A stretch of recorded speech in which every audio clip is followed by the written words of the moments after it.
Il y a quelques semaines, le Canada a été secoué par une tragédie nationale, la fusillade dans une école secondaire à Tumbler Ridge, en Colombie-Britannique. Selon la Gendarmerie royale du Canada, l'auteur de l'attaque était un jeune de 18 ans qui s'identifiait comme femme après avoir commencé une transition plusieurs années auparavant. Cette information a été rapportée par plusieurs médias nationaux. Par exemple, le Globe and Mail a écrit que la police avait identifié le tireur comme une femme transgenre de 18 ans vivant à Tumbler Ridge. Selon les informations rapportées par Associated Press, l'attaque a fait plusieurs morts et plus de 20 blessés avant que le tireur ne se suicide. Cet événement soulève une question difficile parce que ce jeune faisait partie d'un groupe qui présente déjà des taux très élevés de détresse psychologique. Selon une étude publiée dans la revue médicale JAMA Pediatrics, les adolescents s'identifiant comme transgenres présentent des taux beaucoup plus élevés de dépression et d'idées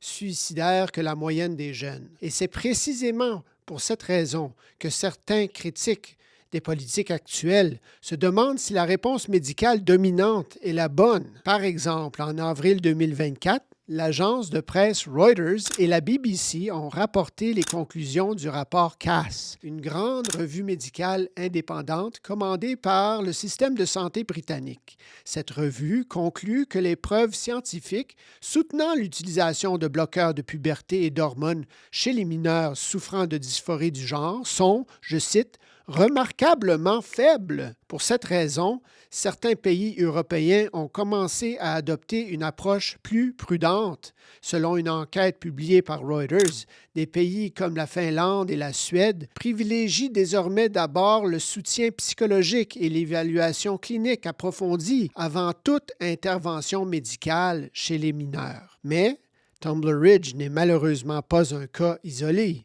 Aux États-Unis, le New York Times, la BBC et CNN ont rapporté que la fusillade de l'école Covenant à Nashville en 2023 a été commise par une personne qui s'identifiait également comme transgenre.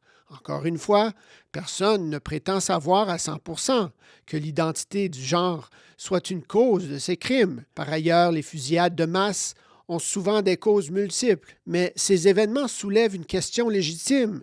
Si un jeune souffre déjà d'une détresse psychologique profonde, est-il prudent d'empêcher certaines formes de thérapie exploratoire qui pourraient l'aider à comprendre et accepter son corps? C'est précisément là que le débat canadien devient crucial. Parce qu'en 2021, comme l'a rapporté Reuters, le Parlement canadien a adopté la loi C4 qui criminalise ce que l'on appelle les thérapies de conversion. Selon le ministère de la Justice du Canada, certaines infractions prévues par cette loi peuvent entraîner jusqu'à 5 ans de prison. Mais plusieurs juristes ont exprimé des inquiétudes concernant la définition très large de cette loi. Par exemple, le National Post cite Bruce Pardy, professeur de droit à l'Université Queen's, qui affirme que la formulation de la loi pourrait décourager certaines formes de counseling exploratoire pour les jeunes souffrant de dysphorie du genre. Alors, la question se pose. Si un jeune, comme celui de Tumbler Ridge, traverse une crise profonde d'identité,